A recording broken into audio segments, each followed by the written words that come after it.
Assalamualaikum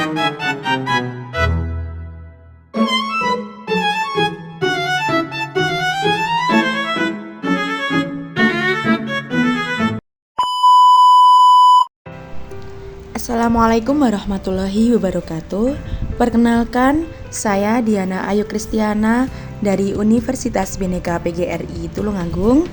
Nah, di sini saya akan menjelaskan tutorial bagaimana cara untuk menggunakan media pembelajaran PowerPoint menggunakan Canva. Oke teman-teman, saya memilih template seperti ini karena menurut saya itu template ini estetik ya teman-teman. Di sini ada beberapa elemen yang menurut saya pas untuk ditempelkan di PowerPoint ini.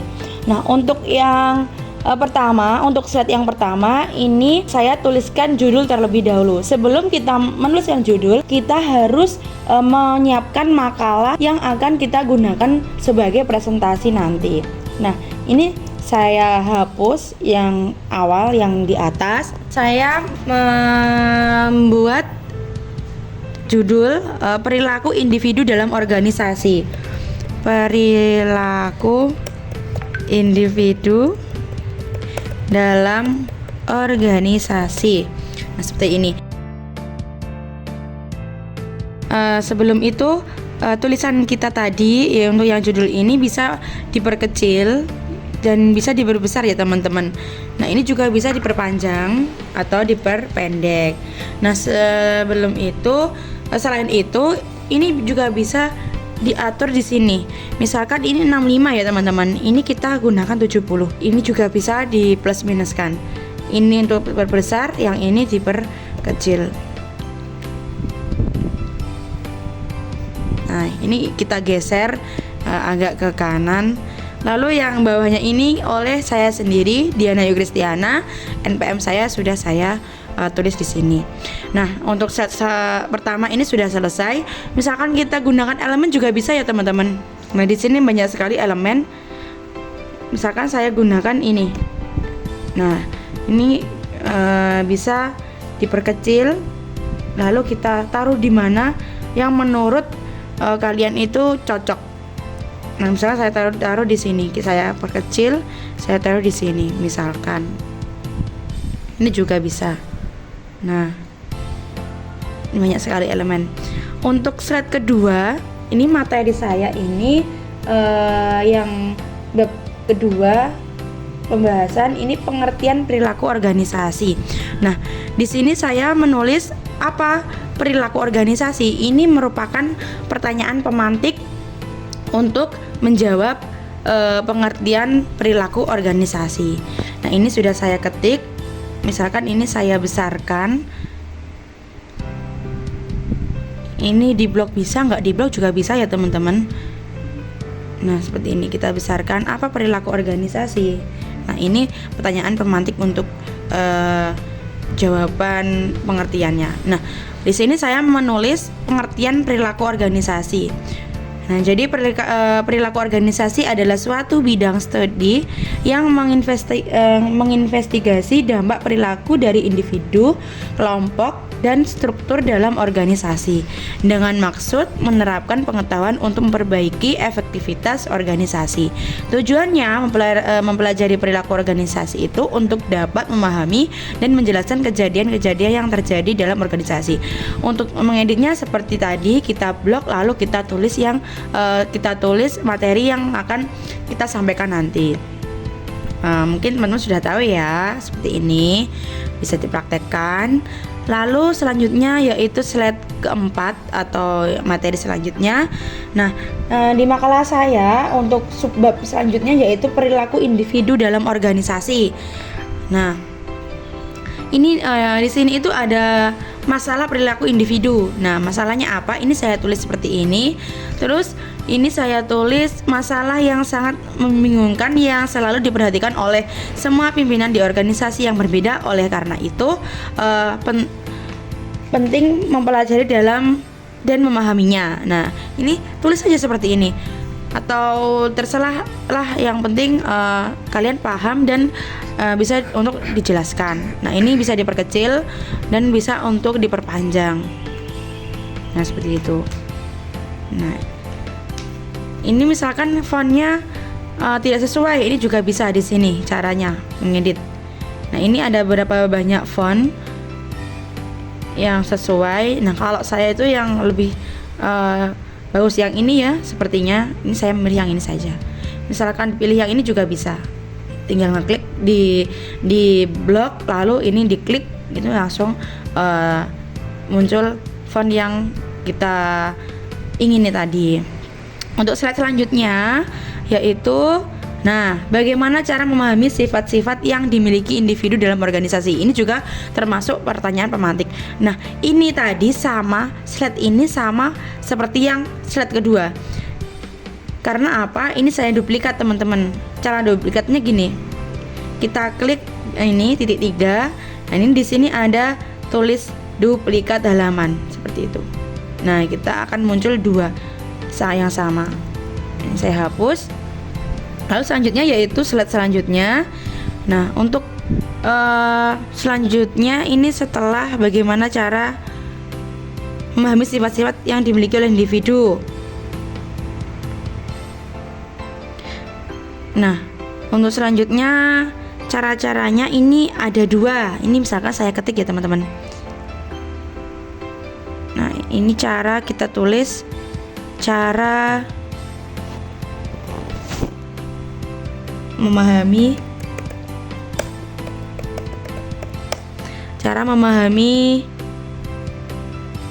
sifat-sifat manusia.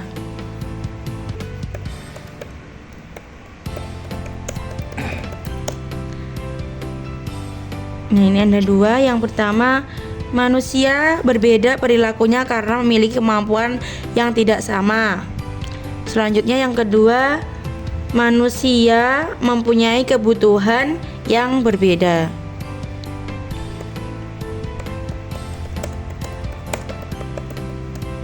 Nah, itu seperti itu. Ini kita geser ke bawah juga bisa. Nah, ini geser, teman-teman. Jadi kita unduh saja. Nah, ini kita geser ke bawah. Ini juga bisa digeser ke bawah. Nah, selanjutnya, untuk slide selanjutnya sesuai dengan materi kita tadi, ada beberapa pendekatan untuk memahami sifat-sifat manusia. Kita tulis saja di sini beberapa pendekatan untuk memahami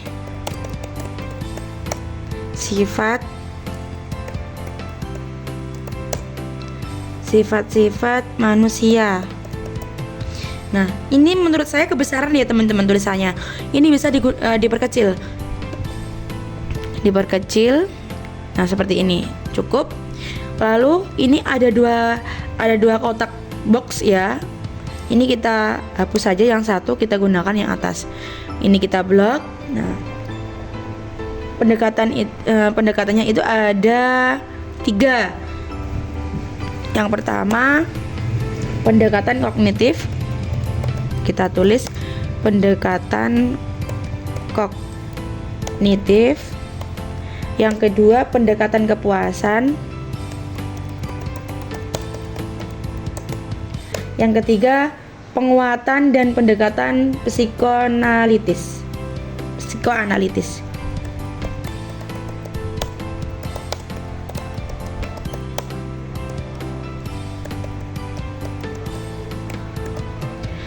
Nah, seperti itu.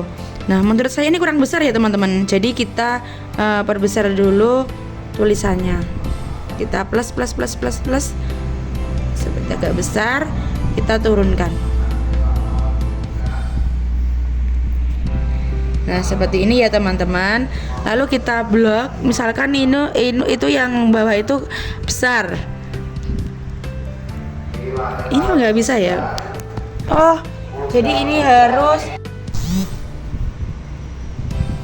Nah, di sini sudah ya, teman-teman, sudah saya besarkan.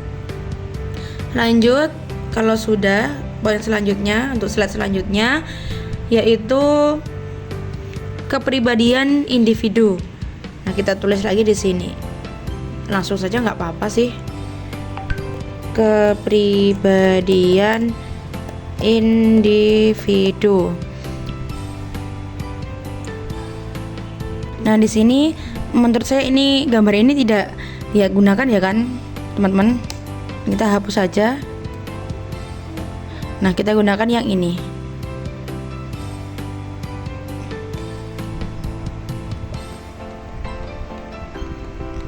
Nah, kita blok. Nah, ini ada beberapa definisi yang diterima oleh para ahli psikolog mengenai kepribadian. Kita tulis saja beberapa definisi yang diterima oleh para ahli psikolog mengenai kepribadian.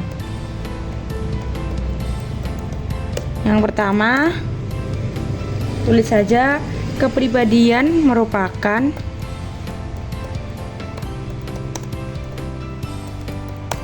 suatu keseluruhan yang terorganisasi. Untuk yang kedua, dalam organisasi kepribadian dapat dilihat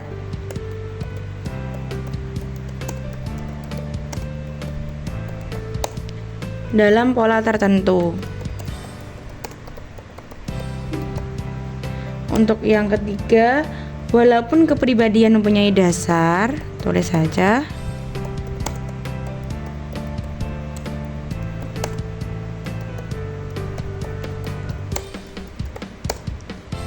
biologis, tetapi perkembangan khususnya adalah hasil dari lingkungan sosial,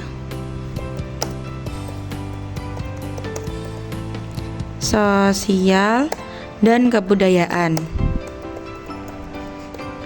Untuk yang keempat, kepribadian mempunyai berbagai segi yang dasar.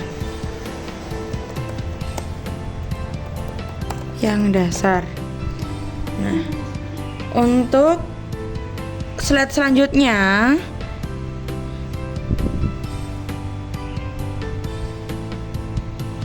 ini determinan faktor-faktor yang mempengaruhi kepribadian individu. Nah, kita duplikat saja ya teman-teman yang ini. Kita duplikat. Jadi 2. Nah, ini yang slide yang belakang kita tulis determinan atau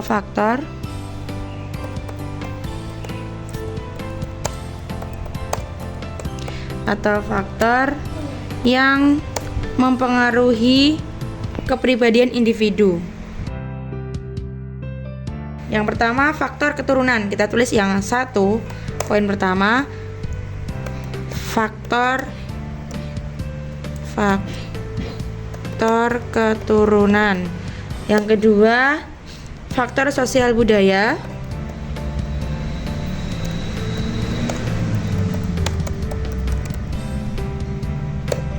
Yang ketiga, faktor lingkungan.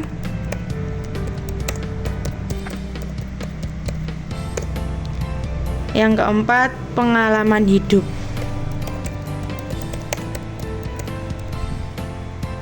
Nah, ada 4. Kita besarkan.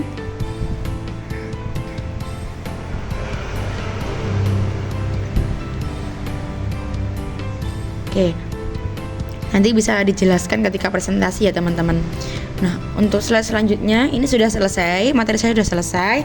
Untuk selanjutnya ini misalkan kita tulis di sini terima kasih ya. Terserah mau tulis apa. Terima kasih. Terus di sini kita tulis apakah ada pertanyaan? Apakah ada yang ditanyakan?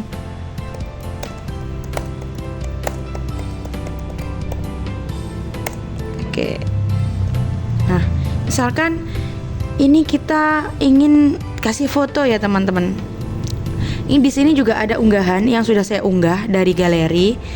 Ini misalkan saya menggunakan foto saya,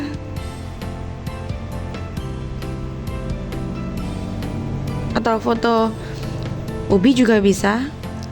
Ini juga ada foto Ubi ya teman-teman, logo. Nah ini juga bisa. Ini kita perkecil di sini. Nah, dia ada di belakangnya, ada di bingkai.